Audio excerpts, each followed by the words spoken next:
2023ला bye bye करत 2024 लागलेलं आहे आणि या 24मध्ये जे आहे ते आता 2024च्या लोकसभेची तयारी सुरू झालेली आहे, चर्चा सुरू झालेली आहे. आपण जर बघितलं तर हिंगोली लोकसभेमध्ये मागच्या काही महिन्यापासून महायुतीनं जे आहेत ते दौरे सुरू केले आहेत. तर भाजपचे अनेक दिग्गज नेते जे आहेत ते केंद्रीय असतील किंवा राज्यमंत्री असतील यांचे जे दौरे जे आहेत ते वाढलेत. मात्र त्या अनुषंगानं कुठेतरी महाविकास आघाडीचे दौरे जे आहेत ते वाढलेले नाही, तर कुठेतरी दौरे त्यांचे कमी आहेत. मात्र भाजप जे आहे ते जोरदार तयारी करत आहेत.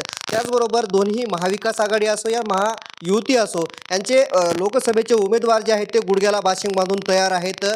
जोरदार या इच्छुक उमेदवारांची चर्चा सुरू आहे. असेच राष्ट्रवादीचे शरद पवार यांचे अत्यंत निष्ठावंत म्हणून ओळखले जाणारे वसमत विधानसभेचे माजी आमदार तथा माजी मंत्री जयप्रकाश दांडेगावकर हेही या हिंगोली लोकसभेसाठी इच्छुक आहेत आणि आपल्यासोबत ते आहेत. आता आपण त्यांच्याशी बातचीत करणार आहेत. काय सांगाल भाऊ, हिंगोली लोकसभेसाठी तुम्ही इच्छुक आहात? निश्चित पक्षानं उमेदवारी जर दिली तर मी हिंगोली लोकसभा लढवणार आहे. आणि आता आपण जे म्हणाले की भाजपवाले फिरतायत, इतर फिरतायत आणि त्या मानानं महाविकास आघाडी कमी फिरते. हा मतदारसंघच मागच्या 13 इलेक्शनमध्ये महाविकास आघाडीतल्या राष्ट्रवादी किंवा शिवसेना या दोनच पक्षाकडे राहिलेला आहे. आणि हे दोन्ही पक्ष एकत्र आल्यामुळं आता तेवढा ताण घेण्याची गरज नाही. आता ज्यांना काय गणितं कळत नाहीत ते रिकामे फिरतायत. आम्हाला राजकीय गणितं कळतात. हा मतदारसंघ हा निश्चितपणे महाविकास आघाडी 100% जिंकणारा मतदारसंघ आहे. तुमची नुकतीच मुंबईमध्ये एक बैठक पार पडली आणि त्या बैठकीमध्ये शरद पवार साहेबांनी तुम्हाला आश्वासन दिलं की हिंगोली लोकसभेची जागा तुम्हालाच. काय करा याच्यामध्ये? आहे, जिल्हा लोकसभांचा आढावा चालू होता, त्यामध्ये हिंगोली लोकसभेचाही आढावा झाला आणि आश्वासनपेक्षा मला सांगितलं की तुम्ही कदाचित उमेदवार होऊ शकता, तयारीला तुम्ही सुरुवात करा म्हणून. कुठंतरी ही जागा जी आहे ते शिवसेना ठाकरे गटाची असल्याचं बोललं जात आहे. सुरुवातीपासून इथं शिवसेनेचे अनेक खासदार झाले. ही जागा राष्ट्रवादीला सुटेल असं तुम्हाला कसं वाटतं? नेमकं कशामुळे ही जागा तुम्हाला देतील? शिवसेना कशी सोडते? नाही, आता ते सोडण्यामागे आता आमचा विश्वास आमचे नेते शरद पवार साहेबांवर. माझं नाव सगळ्या कार्यकर्त्यांनी 6 विधानसभामधल्या कार्यकर्त्यांनी पवार साहेबांकडे शिफारस केली की दांडेगावकर साहेबाला तिकीट द्या, आम्ही त्यांना निवडून आणतो. त्याप्रमाणे जर नेत्याने आदेश दिला, पक्षाने आदेश दिला तर मी निवडणूक लढवणार आहे.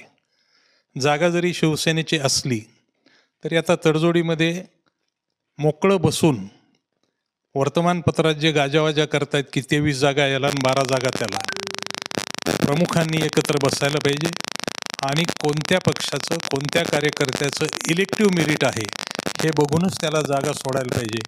तर हे अपेक्षा करतात, ह्याच्यापेक्षा सुद्धा जास्त जागा महाराष्ट्रामध्ये महाविकास आघाडीच्या येथील.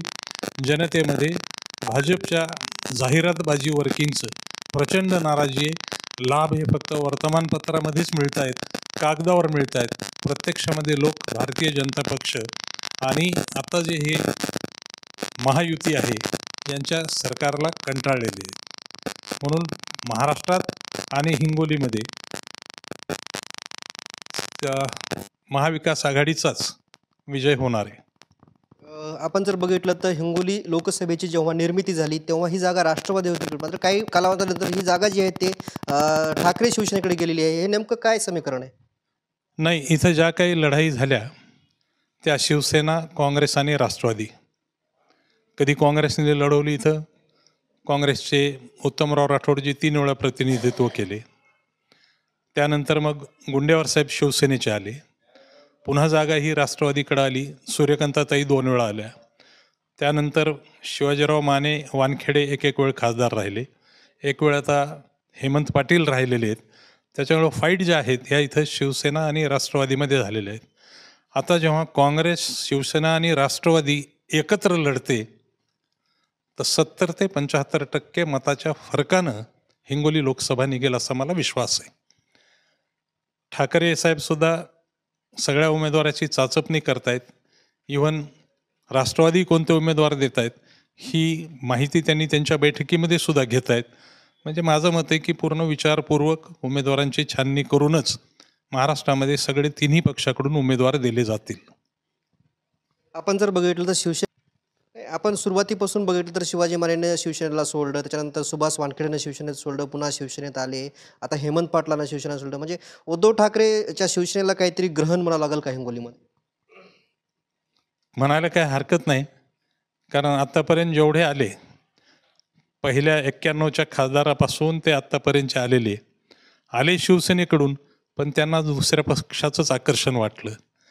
त्यामुळे आता ठाकरे साहेबांनीच मोठं मन करावं आणि शिवसेनेच्या ऐवजी राष्ट्रवादीला जागा दिली, तर निदान राष्ट्रवादी आणि काँग्रेसमध्ये या मतदारसंघात बैमानी झाली नाही, पक्ष तरी बदलला नाही. आपण जर बघितलं, नुकतीच रोहित पवार यांची यात्रा संपूर्ण जिल्ह्यातून गेली. या यात्रेमध्ये कुठेतरी आपण पाठ फिरवल्याची चर्चा आहे, आपण यात्रेमध्ये सहभागी झाला नाहीत. वसमत विधानसभेचे आमदार राजू नवघरे यांनी त्यांची भूमिका स्पष्ट केली नाही. राष्ट्रवादीमध्ये 2 गट पडलेले आहेत. नेमकं कोणत्या गटाकडून अजून मतदाराला कळालेलं नाही, आणि जे शंका जी आहे ते रोहित पवारांच्या यात्रेमध्ये तुम्ही दोघंही उपस्थित, त्याच्यामुळे शंकेला वाव फुटले. अजिबात नाही. मी त्या दिवशी कुठल्या बैठकीनिमित्त बाहेर गेलेलो होतो, त्यामुळं मी रोहित पवारच्या यात्रेमध्ये सामील झालो नाही. आम्ही शरद पवार साहेब सोडून अजून कोणाच्या दरवाजाची पायरी ओलांडली नाही आणि पुढेही ओलांडणार नाहीत. आता राजू भैया नवघरेच्या बाबतीत सुद्धा मला आत्मविश्वास आहे की राजू भैया कधीही चुकीचा निर्णय घेणार नाहीत. आम्ही सगळे पवारसाहेबांच्या सोबतच राहू.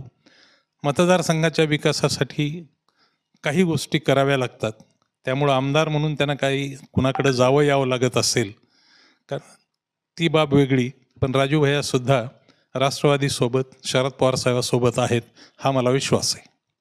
निश्चितच उद्धव ठाकरे यांनी जे आहे ते मोठं मन करावं आणि ही जागा जी आहे ते राष्ट्रवादीला द्यावी, अशी मागणी जी आहे ते साखर महासंघाचे अध्यक्ष माजी मंत्री जयप्रकाश दांडेगावकर यांनी केलेली आहे. कॅमेरामन शिवाजी शिंदेसह मी रमेश चेंडके, TV9 मराठी, वसमत, हिंगोली.